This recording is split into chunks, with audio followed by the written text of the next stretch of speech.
Om Swastiastu. Selamat malam, Profesor. Perkenalkan, nama saya Ideo Gedegantara. Saya dari kelas E, nomor absen 6. Di sini saya akan mempresentasikan tugas saya, yaitu tugas statistika mengenai judul serta rumusan masalah dari masing-masing jenis uji hipotesis. Baik, langsung saja. Judul yang pertama yaitu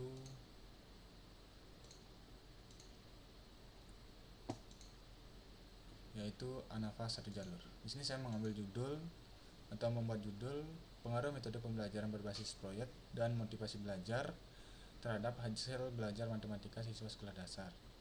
Nah, yang sebagai variabel terikatnya yaitu hasil belajar matematika. Lalu variabel bebasnya yang pertama yaitu metode pembelajaran berbasis proyek. Yang kedua, variabel bebas yang kedua yaitu motivasi belajar. Lalu rumusan masalah yang saya rumuskan yang pertama itu pengaruh metode pembelajaran berbasis proyek dan motivasi belajar terhadap hasil belajar matematika. Lalu yang kedua, apakah ada perbedaan yang signifikan dalam hasil belajar matematika siswa sekolah dasar antara siswa yang diajarkan metode pembelajaran berbasis proyek dengan metode konvensional. Lalu rumusan yang ketiga yaitu apakah ada perbedaan yang signifikan dalam hasil belajar matematika antara siswa yang memiliki motivasi belajar tinggi serta dengan siswa yang memiliki motivasi belajar rendah. Dimana ANAFA satu jalur ini digunakan untuk membandingkan 3 atau lebih kelompok yang independen berdasarkan satu faktor atau variabel bebas. Jadi di sini membandingkan satu variabel terikat dengan dua variabel bebas, yang mana di sini sudah saya cantumkan. Lalu saya lanjut untuk ANAFA 2 jalur by level. Di sini kenapa dikatakan by level? Karena menggunakan kategori. Jadi judulnya pengaruh model pembelajaran think pair share dan motivasi belajar terhadap hasil belajar matematika. Lalu rumusan masalah yang saya buat yaitu yang pertama, perbedaan hasil belajar siswa yang belajar menggunakan model think pair share dengan model konvensional. Yang kedua, perbedaan hasil belajar siswa yang motivasi tinggi dengan motivasi belajar yang rendah. Lalu yang rumusan yang ketiga, apakah ada pengaruh interaksi model pembelajaran dan motivasi belajar terhadap hasil belajar matematika. Yang keempat, perbedaan hasil belajar siswa yang memiliki motivasi tinggi dan model pembelajaran think pair share dengan yang belajar menggunakan model konvensional. Lalu rumusan yang kelima, perbedaan hasil belajar siswa yang memiliki motivasi rendah dan model pembelajaran think pair share dengan yang belajar menggunakan model konvensional. Jadi dikatakan by level karena masing-masing menggunakan kategori, jadi tidak kontinu. Lalu ANAFA 2 jalur di sini menguji apakah kenapa dibilang 2 jalur, karena melibatkan dua faktor variabel bebas. Apakah kedua variabel bebas tersebut apakah memiliki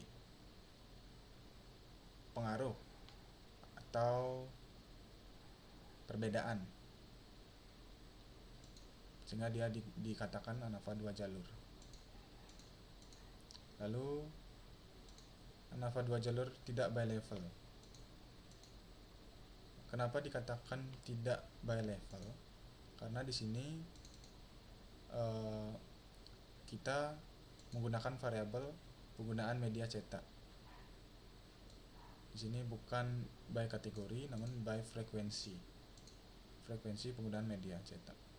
Saya membuat judul pengaruh model pembelajaran ThinkPair-Share terhadap hasil belajar ditinjau dari penggunaan media cetak dan media online.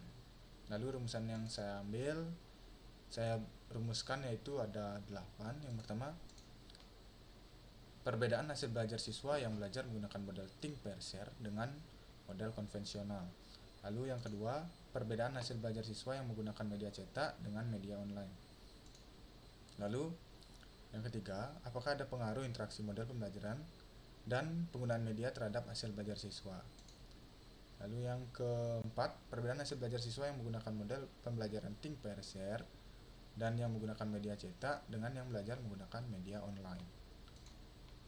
Lalu yang kelima, perbedaan hasil belajar siswa yang menggunakan model pembelajaran konvensional dan yang menggunakan media cetak dengan yang belajar menggunakan media online. Lalu yang keenam, pengaruh interaksi penggunaan media dan model pembelajaran terhadap hasil belajar siswa. Yang ketujuh, perbedaan hasil belajar siswa yang menggunakan media cetak dan model ThinkPair-Share dengan yang belajar menggunakan model konvensional.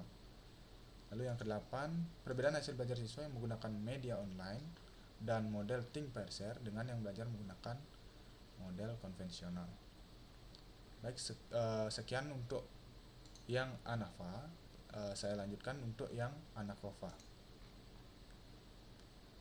Jadi di sini kenapa dikatakan ANAKOFA? Dikarenakan terdapat variabel yang mengontrol, atau dengan kata lain variabel kovarian. Di sini langsung saja saya langsung ke ANAKOFA satu jalur. Di sini saya membuat judul dengan judul pengaruh model pembelajaran ThinkPair-Share terhadap hasil belajar dengan mengontrol tingkat kemampuan siswa. A1 atau variabel bebas yang pertama yaitu model ThinkPair-Share. Variabel bebas yang kedua yaitu model konvensional. Lalu variabel terikatnya adalah hasil belajar. Lalu variabel kovariat yaitu tingkat kemampuan awal siswa. Rumusan yang saya rumuskan yang pertama ada perbedaan hasil belajar antara model ThinkPair-Share dan model konvensional. Lalu yang kedua, perbedaan hasil belajar antara model ThinkPair-Share dan model konvensional dengan mengontrol tingkat kemampuan siswa atau dengan mengontrol variabel kovariatnya. Lalu yang rumusan ketiga, apakah ada kontribusi tingkat kemampuan siswa terhadap hasil belajar. Saya lanjutkan ke ANAKOFA 2 jalur tidak by level. Sama seperti tadi. Jadi di sini kenapa tidak by level? Karena variabel bersifat kontinu. Jadi tidak by kategori. Jadi rumusan yang saya ambil Jadi judul yang saya buat yaitu pengaruh model pembelajaran ThinkPair-Share dan penggunaan jenis media terhadap hasil belajar dengan mengontrol tingkat kemampuan siswa. Jadi masing-masing ada 2 variabel. Variabel bebas yang pertama yaitu model ada 2, model ThinkPair-Share serta model konvensional. Lalu variabel terikatnya hasil belajar, variabel kovariatnya tingkat kemampuan awal siswa. Lalu variabel bebas yang kedua itu penggunaan media. Yang pertama ada media online serta yang kedua ada media cetak. Rumusan yang saya buat yang pertama yaitu perbedaan hasil belajar antara model ThinkPair-Share dan model konvensional setelah mengontrol tingkat kemampuan siswa.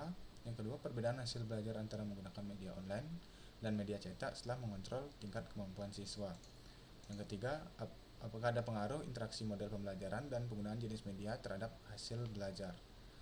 Lalu yang keempat, perbedaan hasil belajar antara model ThinkPair-Share dan model konvensional ditinjau dari media online setelah mengontrol tingkat kemampuan siswa. Lalu yang kelima, perbedaan hasil belajar antara model think pair share dan model konvensional ditinjau dari media cetak setelah mengontrol tingkat kemampuan siswa. Lalu yang keenam, perbedaan hasil belajar antara media online dan media cetak ditinjau dari think pair share setelah mengontrol tingkat kemampuan siswa.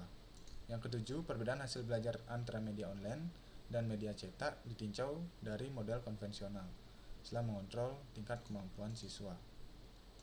Yang kedelapan, perbedaan hasil belajar antara model think pair share dan media online dengan model konvensional dan media cetak setelah mengontrol tingkat kemampuan siswa. Yang kesembilan, perbedaan hasil belajar antara model think pair share dan media cetak dengan model konvensional dan media online setelah mengontrol tingkat kemampuan siswa. Lalu ANAKOVA 2 jalur by level. Di sini menggunakan kategori. Jadi variabel bebas yang kedua, motivasi belajar, dia kategori tinggi dengan yang rendah. Jadi saya membuat judul untuk ANAKOVA 2 jalur by level, pengaruh model pembelajaran think pair share dan motivasi belajar terhadap hasil belajar dengan mengontrol tingkat kemampuan siswa. Jadi variabel A1 atau variabel bebas yang pertama yaitu model think pair share, yang kedua model konvensional, lalu selanjutnya pada variabel bebas motivasi, yang pertama ada motivasi tinggi, yang kedua ada motivasi rendah. Lalu variabel terikatnya hasil belajar, yang variabel kovariatnya atau yang mengontrol yaitu tingkat kemampuan awal siswa, sama seperti di atas. Lalu rumusan yang saya rumuskan, yang pertama ada perbedaan hasil belajar antara model think pair share dan model konvensional.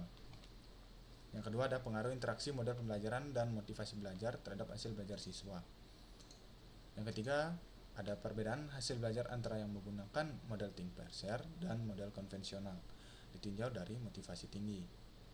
Lalu yang keempat, rumusan yang keempat, perbedaan hasil belajar antara yang menggunakan model think pair share dan model konvensional ditinjau dari motivasi rendah. Lalu yang kelima, perbedaan hasil belajar antara model think pair share dan model konvensional setelah mengontrol tingkat kemampuan siswa. Lalu yang keenam, pengaruh interaksi model pembelajaran dan motivasi belajar terhadap hasil belajar siswa setelah mengontrol tingkat kemampuan siswa. Lalu yang ketujuh, perbedaan hasil belajar antara yang menggunakan model think pair share dan model konvensional ditinjau dari motivasi tinggi setelah mengontrol tingkat kemampuan siswa. Lalu yang kedelapan, perbedaan hasil belajar antara siswa yang menggunakan model think pair share dan model konvensional ditinjau dari motivasi rendah setelah mengontrol tingkat kemampuan siswa. Lalu yang kesembilan, apakah ada kontribusi tingkat kemampuan siswa terhadap hasil belajar. Sekian dari saya untuk ANAKOVA.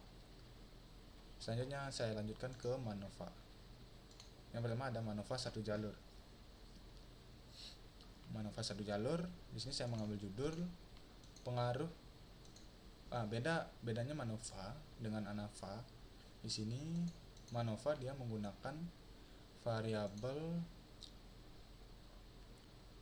terikatnya 2.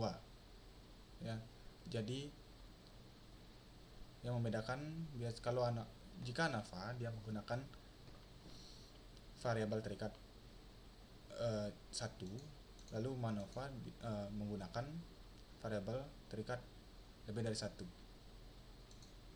Sepengertian saya seperti itu. Lalu saya membuat judul pengaruh model pembelajaran think pair share terhadap hasil belajar dan motivasi belajar. Jadi A1-nya model think pair share, yang A2 model konvensional, lalu variabel terikat yang pertama hasil belajar, variabel terikat yang kedua motivasi belajar. Lalu rumusan yang bisa saya buat yaitu yang pertama, perbedaan hasil belajar antara model think pair share dengan model konvensional. Lalu yang kedua, perbedaan motivasi belajar siswa antara model think pair share dengan model konvensional. Lalu yang ketiga, perbedaan hasil belajar dan motivasi belajar siswa antara model think pair share dan model konvensional.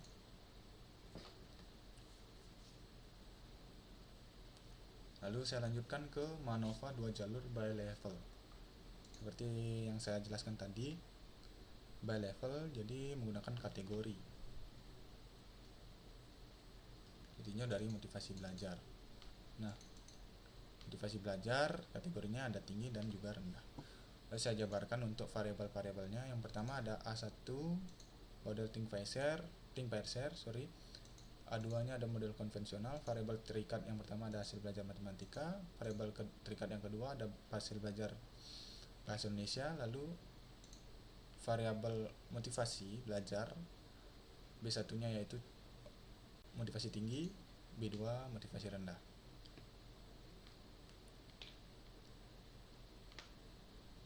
Lalu yang bisa saya buat, rumusan yang saya buat yaitu yang pertama, terdapat 10 rumusan. Yang pertama ada perbedaan hasil belajar matematika antara model think pair share dengan model konvensional. Yang kedua, perbedaan hasil belajar bahasa Indonesia antara model think pair share dengan model konvensional. Lalu yang ketiga, perbedaan hasil belajar matematika dan hasil belajar bahasa Indonesia siswa antara model think pair share dan model konvensional. Lalu yang keempat, perbedaan hasil belajar matematika antara model think pair share dengan model konvensional ditinjau dari motivasi tinggi. Lalu yang kelima, perbedaan hasil belajar bahasa Indonesia antara model think pair share dengan model konvensional ditinjau dari motivasi tinggi. Lalu yang keenam, perbedaan hasil belajar matematika dan hasil belajar bahasa Indonesia siswa antara model think pair share dan model konvensional ditinjau dari motivasi tinggi. Lalu yang ketujuh, perbedaan hasil belajar matematika antara model think pair share dengan model konvensional ditinjau dari motivasi rendah. Lalu yang kedelapan, perbedaan hasil belajar bahasa Indonesia antara model think pair share dengan model konvensional ditinjau dari motivasi rendah. Lalu yang kesembilan, perbedaan hasil belajar matematika dan hasil belajar bahasa Indonesia antara model think pair share dan model konvensional ditinjau dari motivasi rendah. Lalu yang ke-10, pengaruh interaksi model pembelajaran dan motivasi belajar dalam mempengaruhi hasil belajar matematika dan hasil belajar bahasa Indonesia. Lalu yang MANOVA 2 jalur tidak by level. Di sini saya kurang berisi tidaknya. Yang saya buat judulnya yaitu pengaruh model pembelajaran think pair share terhadap hasil belajar matematika dan bahasa Indonesia ditinjau dari penggunaan media. Jadi di sini media variabelnya berupa frekuensi atau continue, sehingga tidak kategori seperti motivasi belajar tadi. Lalu saya akan jabarkan untuk variabel-variabelnya. Yang pertama, variabel bebasnya yaitu model think pair share, model konvensional. Lalu ada variabel bebas penggunaan media online serta media cetak. Untuk variabel terikatnya ada dua seperti yang di atas saya buat, yaitu hasil belajar matematika serta hasil belajar bahasa Indonesia. Itu rumusan masalah yang saya buat itu ada 10. Yang pertama ada perbedaan hasil belajar matematika antara model think pair share dengan model konvensional. Yang kedua ada perbedaan hasil belajar bahasa Indonesia antara model think pair share dengan model konvensional. Lalu yang ketiga, perbedaan hasil belajar matematika dan hasil belajar bahasa Indonesia antara model think pair share dan model konvensional. Lalu yang keempat, perbedaan hasil belajar matematika antara model think pair share dengan model konvensional ditinjau dari penggunaan media online. Lalu yang kelima, perbedaan hasil belajar bahasa Indonesia antara model think pair share dengan model konvensional ditinjau dari penggunaan media online. Lalu yang keenam, perbedaan hasil belajar matematika dan hasil belajar bahasa Indonesia antara model think pair share dan model konvensional ditinjau dari penggunaan media online. Lalu yang ketujuh, perbedaan hasil belajar matematika antara model think pair share dengan model konvensional ditinjau dari media cetak. Yang kedelapan, perbedaan hasil belajar bahasa Indonesia antara model think pair share dengan model konvensional ditinjau dari penggunaan media cetak. Yang kesembilan, perbedaan hasil belajar matematika dan hasil belajar bahasa Indonesia antara model think pair share dan model konvensional ditinjau dari penggunaan media cetak. Lalu yang ke-10, pengaruh interaksi model pembelajaran dan penggunaan media dalam mempengaruhi hasil belajar matematika dan hasil belajar bahasa Indonesia. Baik, sekian yang bisa saya sampaikan. Bila ada kesalahan, saya mohon maaf. Terima kasih. Saya tutup dengan Parama Santi. Om Santi Santi Santi Om. Selamat malam.